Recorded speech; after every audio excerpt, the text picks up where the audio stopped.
ಸಭಾಪತಿಗಳು ಬಸವರಾಜ ಹೊರಟ್ಟಿಯವರು ಮನೆಯಲ್ಲಿದ್ದಾರೆ. ಅದರಿಂದ ನೋಡ್ಲಿಕ್ಕೆ ಬಂದ್ವಿ. ಬಹಳ ನೋವಿನಿಂದ ಕುಳಿತಿದ್ದಾರೆ. ರಾಜೀನಾಮೆ ಯಾಕೆ ಕೊಟ್ರಿ, ನಾವು ನೋಡಿದ್ವಲ್ಲ ಮೀಡಿಯಾದಲ್ಲಿ ಅಂತ ಕೇಳಿದ್ದಕ್ಕೆ ನನಗೆ ಬೇರೆ ಮಾರ್ಗವೇ ಇರಲಿಲ್ಲ. ಸುಮಾರು 20-25 ಜನರು ಅಂದ್ರೆ ಮೇಲ್ಮನೆಯ ಶಾಸಕರು ಬಂದು ದಬಾವಣೆ ಮಾಡಿ ಮಾನ್ಯ ಮುಖ್ಯಮಂತ್ರಿಗಳು PS ಅವರ ಕಡೆಯಿಂದ ಲೆಟರ್ ಅನ್ನು ತರಿಸಿ ಅವರೇ ಟೈಪ್ ಮಾಡಿಸಿ ಹಾಕಿ ಇಲ್ಲಿ ಸೈನು ಅಂತ ಹೇಳಿ ಹಾಕ್ಸ್ಕೊಂಡ್ರು.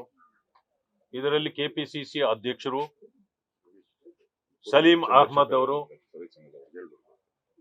ಹೀಗೆ ರಮೇಶ್ ಬಾಬು ಅವರು ಅನೇಕರು ಬಂದು ಈ ರೀತಿ ಒಂದು ನಿಮಿಷ ನಾನು ಉಸಿರಾಡಿಕ್ಕೂ ಬಿಡದೆ ನನ್ನನ್ನ ದಬಾವಣೆ ಮಾಡಿದ್ರು. ನನಗೆ ಬೇರೆ ಮಾರ್ಗ ಇರಲಿಲ್ಲ. ನಾನು ಬಹಳ ನೋವಿನಿಂದ ನಾನು ಸಹಿ ಹಾಕಿ ಕೊಡ್ಬೇಕಾಯ್ತು ಅಂತನ್ನ ಮಾತನ್ನು ಹೇಳಿದ್ರು. ಇವರು ಹೋಗಿದ್ದು ಗಾಯತ್ರಿ ಮೇಡಮ್ ಅವ್ರದ್ದು ಇವತ್ತು ಸ್ವೇರಿನ್ ಸೆರೆಮನಿ ಇತ್ತು. ಅದಕ್ಕೆ ಹೋಗಿದ್ದಿವ್ರು. ಸುಮಾರು 2 ತಾಸುಗಳ ಕಾಲ ಇವರ ಕಚೇರಿಗೆ ನುಗ್ಗಿ ದಬಾವಣೆ ಮಾಡಿ ಒತ್ತಡದ ಮೂಲಕ ಇವರಿಂದ ಸಹಿ ಪಡೆಯಲಾಗಿದೆ. ಇದು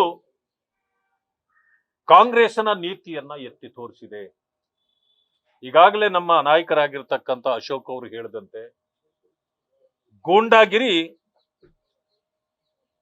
ಎಲ್ಲಿಯವರೆಗೆ ಪ್ರವೇಶ ಮಾಡಿದೆ ಅನ್ನೋದು ಈಗ ಅರ್ಥ ಆಗ್ತಾ ಇದೆ. ಹಾದಿಬೀದಿಯಲ್ಲಿದ್ದ ಗೂಂಡಾಗಿರಿ ವಿಧಾನಸೌಧ ಮೆಟ್ಟಲೇರಿತ್ತು. ಈಗ ಅದು ಸಭಾಪತಿಯವರ ಆಂಟಿ ಚೇಂಬರ್ ವರೆಗೂ ಬಂದಿದೆ ಅಂತಂದ್ರೆ ಇನ್ನೇನು ಉಳಿದಿದೆ ಈ ರಾಜ್ಯದಲ್ಲಿ? ಜನ ಈಗ ಹೇಗೆ ಬದುಕಬೇಕು ಈಗ ಇನ್ನು ಮುಂದೆ? ಇದನ್ನ ಜನ ಇವತ್ತು ಅರ್ಥ ಮಾಡ್ಕೊಳ್ಬೇಕಾಗಿದೆ. ಮಾನ್ಯ ಸಭಾಪತಿಗಳು ಬಹಳ ಬೇಜಾರಾಗಿದ್ದಾರೆ. ಈಗ ಅವ್ರಿಗೆ ಪ್ರೋ ಟೈಮ್ ಆಗ್ಬೇಕು ಅಂತ ಮತ್ತೆ ಅವ್ರನ್ನ ಹೆಸರನ್ನೇ ಯಾಕೆ ಅಂತಂದ್ರೆ ಇದೆಲ್ಲ ಮುಚ್ಚಿ ಹೋಗ್ಲಿ, ಏನು ಕಾಣಬಾರದು ಅನ್ನೋ ಕಾರಣಕ್ಕೆ ಪ್ರೋ ಟೈಮ್ ಅವರನ್ನೇ ಮಾಡಿ, ಅಂದ್ರೆ ಅವರ ಬೆರಳನ್ನ ಅವರ ಕಣ್ಣಿಗೆ ಚುಚ್ಚುವ ಕೆಲಸವನ್ನ ಬುದ್ಧಿವಂತಿಕೆಯನ್ನು ಮಾಡಿದ್ರು. ಈಗ ನಾವು ಬಂದು ಕೇಳಿದ ಮೇಲೆ ಅವರು ಬಹಳ ನೊಂದ್ಕೊಂಡಿದ್ದಾರೆ.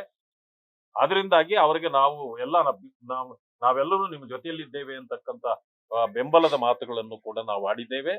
ಈಗ ಯಾವುದೇ ಕಾರಣಕ್ಕೆ ನಮಗೆ ಆ ಪ್ರೋ ಟೈಮ್ ಇದು ಬೇಕಾಗಿಲ್ಲ, ನನಗೆ ಅದನ್ನು ಒಪ್ಪಿಗೆ ಇಲ್ಲ, ನನಗೆ ಬಹಳ ನೋವಾಗಿದೆ, ನಾನು ಗವರ್ನರ್ ಅವರಿಗೆ ಪತ್ರವನ್ನು ಕಳಿಸಿದ್ದೇನೆ ಅನ್ನೋ ಮಾತನ್ನು ಕೂಡ ಅವರು ನಮ್ಗೆ ಹೇಳಿದ್ರು. ಇದನ್ನ ನಾವು ಇಲ್ಲಿಗೆ ಬಿಡ್ಲಿಕ್ಕೆ ಸಾಧ್ಯ ಇಲ್ಲ. ಯಾಕೆಂತಂದ್ರೆ ಇದು ಬರೀ ಅವ್ರಿಗಾದ ಅಪಮಾನ ಅಲ್ಲ, ಅಥವಾ ಸದಸ್ಯರಿಗೆ ಮಾತ್ರ ಆದ ಅಪಮಾನ ಅಲ್ಲ, ಇದು ಇಡೀ ಸದನಕ್ಕೆ ಮೇಲ್ಮನೆಗೆ ಆಗಿರ್ತಕ್ಕಂಥ ಒಂದು ದುಂಡಾವರ್ತಿಯ ಇದು ಅಪಮಾನ ಆಗಿದೆ. ಇದು ಕಾಂಗ್ರೆಸ್ ಪಕ್ಷ ಯಾವ ರೀತಿ ಮಟ್ಟಕ್ಕೆ ನಡ್ಕೊಂಡಿದೆ ಅಂತಂದ್ರೆ ಅವರು ಇನ್ನೂ ಅಧಿಕಾರದಲ್ಲಿ ಇರುವಾಗಲೇ ಬೇರೊಬ್ಬರನ್ನ ನಾಮಕರಣ ಮಾಡಿ ಅವರ ಪಕ್ಷದ ಲೆಟರ್ ನಲ್ಲಿ ನಾಮಕರಣ ಮಾಡಿ ಇದು ಕಳಿಸಿದ್ದು ಮಾತ್ರ ಅಲ್ಲ, ಇದು ಏನಿದು ಇದರಲ್ಲಿ ಲಾ ನಲ್ಲಿ ಮಾತುಗಳಿದೆ, ಇದು ಕಂಟೆಂಪ್ಟ್ ಆಫ್ ಕೋರ್ಟ್ ಅಂತಾರೆ. ಆದ್ರೆ ಇವರು ಮಾಡಿರ್ತಕ್ಕಂಥದ್ದು contempt of council, upper house. ಈ ಕಂಟೆಂಪ್ಟ್ಗೆ ನಾವೇನ್ ಮಾಡ್ಬೇಕು, ನಮ್ಮ ಹೋರಾಟವನ್ನ ನಾವು ಮತ್ತೆ ಕೂಡ ಮುಂದುವರಿಸ್ತೇವೆ. ಇವರಿಗೆ ತಕ್ಕ ಬುದ್ಧಿಯನ್ನ ಕಲಿಸುವವರೆಗೆ ನಮ್ಮ ಹೋರಾಟ ಮುಂದುವರಿಸ್ತೇವೆ.